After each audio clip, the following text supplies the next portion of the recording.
I walked down the hall in a daze. Dally had taken the car, and I started the long walk home in a stupor. Johnny was dead. But he wasn't. That still body back in the hospital wasn't Johnny.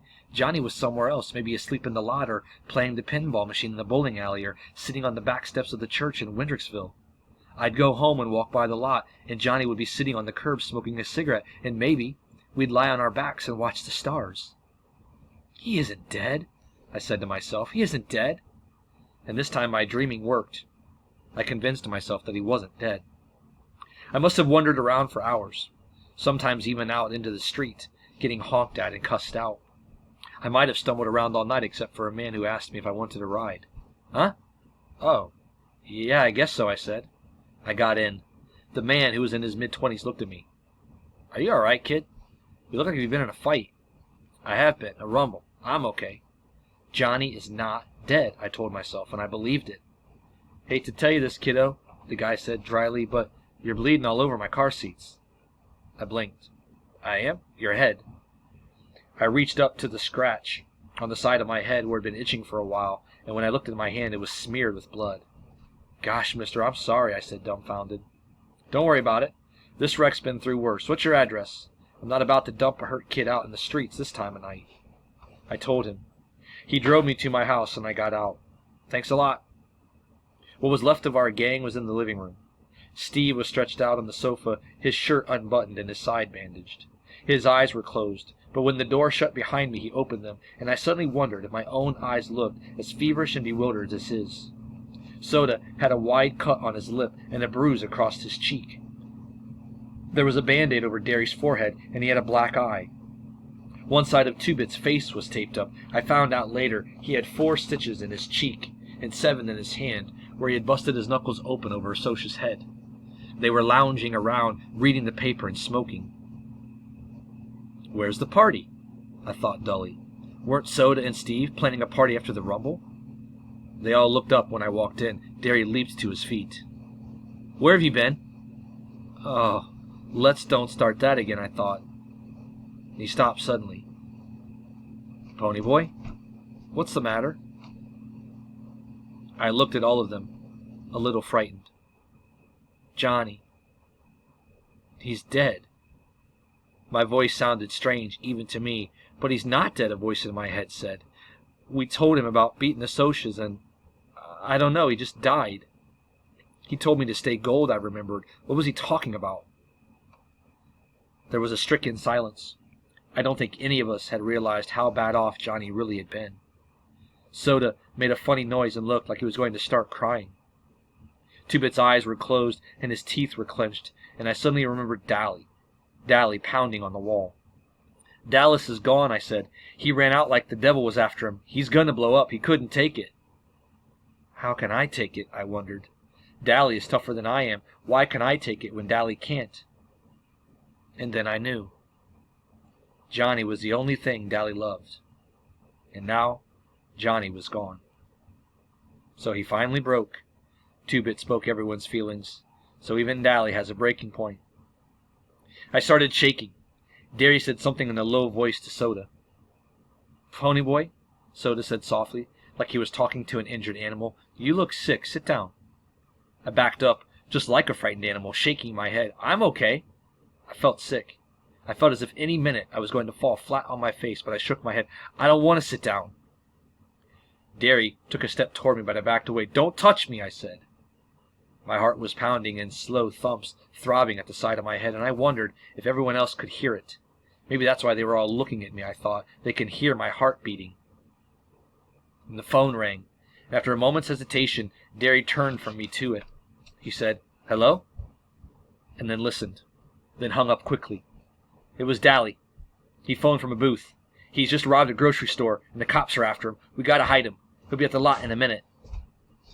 We all left the house at a dead run, even Steve, and I wondered vaguely why no one was doing somersaults off the steps this time. Things were sliding in and out of focus, and it seemed funny to me that I couldn't run in a straight line. We reached the vacant lot just as Dally came running in, running as hard as he could from the opposite direction. The wail of a siren grew louder, and then a police car pulled up across the street from the lot. Door slammed as the policeman leaped out.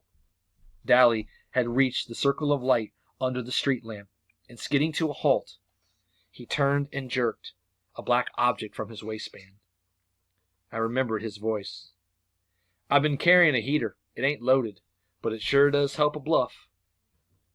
It was only yesterday that Dally had told Johnny and me that. But yesterday was years ago. A lifetime ago. Dally raised the gun and I thought, you blasted fool. They don't know you're only bluffing. And even as the policeman's guns spit fire into the night, I knew that was what Dally wanted. He was jerked half around by the impact of the bullets, then slowly crumpled with a look of grim triumph on his face. He was dead before he hit the ground. But I knew that was what he'd wanted. Even as the lot echoed with the cracks of shots, even as I begged silently, please not him and Johnny both, I knew he would be dead because Dally Winston wanted to be dead, and he always got what he wanted. Nobody would write editorials praising Dally. 2 friends of mine had died that night. One a hero, the other a hoodlum. But I remembered Dally pulling Johnny through the window of the burning church. Dally giving us his gun, although it could mean jail for him. Dally risking his life for us, trying to keep Johnny out of trouble. And now he was a dead, juvenile delinquent, and there wouldn't be any editorials in his favor. Dally didn't die a hero. He died violent and young and desperate, just like we all knew he'd die someday. Just like Tim Shepard and Curly Shepard and the Brumley Boys and the other guys we knew would die someday. But Johnny was right. He died gallant. Steve stumbled forward with a sob, but Soda caught him by the shoulders. "Easy, buddy, easy," I heard him say softly. "There's nothing we can do now. Nothing we can do. Not for Dally, or Johnny, or Tim Shepard, or any of us."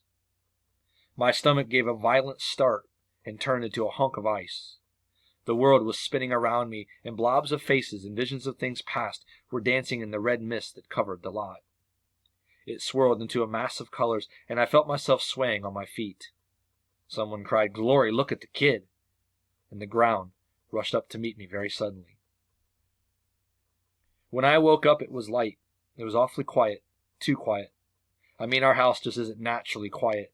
The radio is usually going full blast, and the TV is turned up loud, and people are wrestling and knocking over lamps and tripping over the coffee table and yelling at each other. Something was wrong, but I couldn't quite figure it out. Something had happened. I couldn't remember what. I blinked at Soda bewilderedly. He was sitting on the edge of the bed watching me. "Soda?" My voice sounded weak and hoarse. "Is somebody sick?" "Yeah." His voice was oddly gentle. "Go back to sleep now." An idea was slowly dawning on me. "Am I sick?" He stroked my hair. "Yeah, you're sick. Now be quiet." I had one more question. I was still kind of mixed up. "Is Derry sorry I'm sick?" I had a funny feeling that Derry was sad because I was sick. Everything seemed vague and hazy. Soda gave me a funny look. He was quiet for a moment. "Yeah, he's sorry you're sick. Now please shut up, will you, honey? Go back to sleep." I closed my eyes. I was awful tired. When I woke up next, it was daylight, and I was hot under all the blankets on me. I was thirsty and hungry, but my stomach was so uneasy I knew I wouldn't be able to hold anything down. Derry had pulled the armchair into the bedroom and was asleep in it.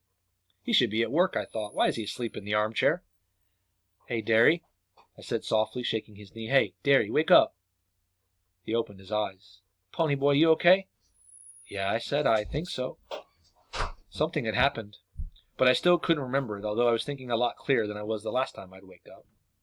He sighed in relief and pushed my hair back. "Gosh, kid, you had us scared half to death." What was the matter with me? He shook his head. "I told you were in no condition for a rumble. Exhaustion, shock, minor concussion. And Two-Bit came blubbering over here with some tale about how you were running a fever before the rumble, and how it was all his fault you were sick. He was pretty torn up that night," Derry said. He was quiet for a minute. We all were. And then I remembered. Dallas and Johnny were dead. Don't think of them, I thought. Don't remember how Johnny was your buddy. Don't remember that he didn't want to die. Don't think of Dally breaking up in the hospital, crumpling under the street light. Try to think that Johnny is better off now. Try to remember that Dally would have ended up like that sooner or later. Best of all, don't think. Blank your mind. Don't remember. Don't remember. Where'd I get a concussion? I said. My head itched, but I couldn't scratch it for a bandage. How long have I been asleep? You got a concussion from getting kicked in the head. Soda saw it. He landed all over that Soch. I've never seen him so mad. I think he could have whipped anyone, in the state he was in. Today's Tuesday, and you've been asleep in delirium since Saturday night. Don't you remember? No, I said slowly. Derry, I'm not ever going to be able to make up the school I've missed, and I've still got to go to court and talk to the police about Bob's getting killed, and now with Dally. I took a deep breath. Derry, do you think they'll split us up? Put me in a home or something? He was silent. I don't know, baby. I just don't know. I stared at the ceiling. What would it be like, I wondered, staring at a different ceiling? What would it be like in a different bed in a different room? There was a hard, painful lump in my throat that I couldn't swallow. Don't you even remember being in the hospital? Derry asked. He was trying to change the subject. I shook my head. I don't remember. You kept asking for me and Soda. Sometimes for Mom and Dad, too, but mostly for Soda. Something in his tone of voice made me look at him. Mostly for Soda. Did I ask for Derry at all, or was he just saying that? Derry? I didn't know quite what I wanted to say, but I had a sick feeling that maybe I hadn't called for him while I was delirious. Maybe I had only wanted Soda Pop to be with me. What all had I said while I was sick? I couldn't remember. I didn't want to remember. Johnny left you his copy of Gone with the Wind. Told the nurse he wanted you to have it. I looked at the paperback lying on the table. I didn't want to finish it. I'd never get past the part where the Southern gentlemen go riding into sure death because they are gallant. Southern gentlemen with big black eyes and blue jeans and T-shirts. Southern gentlemen crumpling under street lights. Don't remember. Don't try to decide which one died gallant. Don't remember. Where's Soda? I asked. And then I could have kicked myself. Why can't you talk to Derry, you idiot? I said to myself. Why do you feel uncomfortable talking to Derry? Asleep, I hope. I thought he was going to go to sleep shaving this morning and cut his throat. I had to push him to bed, but he was out like a light in a second. Derry's hopes that Soda was asleep were immediately ruined because he came running in, clad only in a pair of blue jeans. Hey, pony boy, he yelped and leaped for me, but Derry caught him. No rough stuff, little buddy. So Soda had to content himself with bouncing up and down on the bed and pounding on my shoulder. Gosh, but you were sick. You feel okay now? I'm okay, just a little hungry. I should think you would be, Derry said. You wouldn't eat anything most of the time you were sick. How'd you like some mushroom soup? I suddenly realized just how empty I was.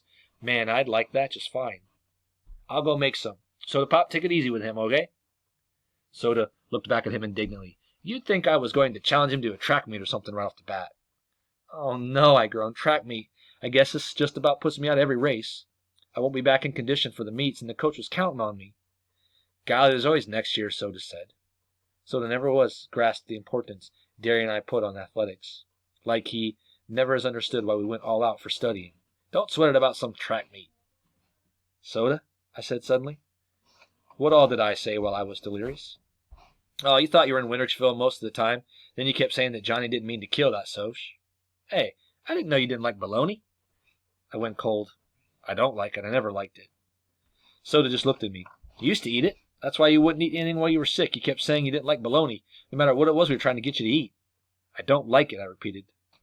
So did I ask for Derry while I was sick? Yeah, sure, he said, looking at me strangely. You asked for him and me both, sometimes Mom and Dad, and for Johnny. Oh, I thought maybe I didn't ask for Derry. It was bugging me. Soda grinned. Well, you did, so don't worry. We stayed with you so much that the doctor told us we were going to end up in the hospital ourselves if we didn't get home. But we didn't get any. I took a good look at him. He looked completely worn out. There were circles under his eyes, and he had a tense, tired look to him. Yet his dark eyes were still laughing and carefree and reckless. You look beat, I said frankly. I bet you ain't had 3 hours sleep since Saturday night. He grinned but didn't deny it. Scoot over. He crawled over me and flopped down, and before Derry came back in with the soup, we were both asleep.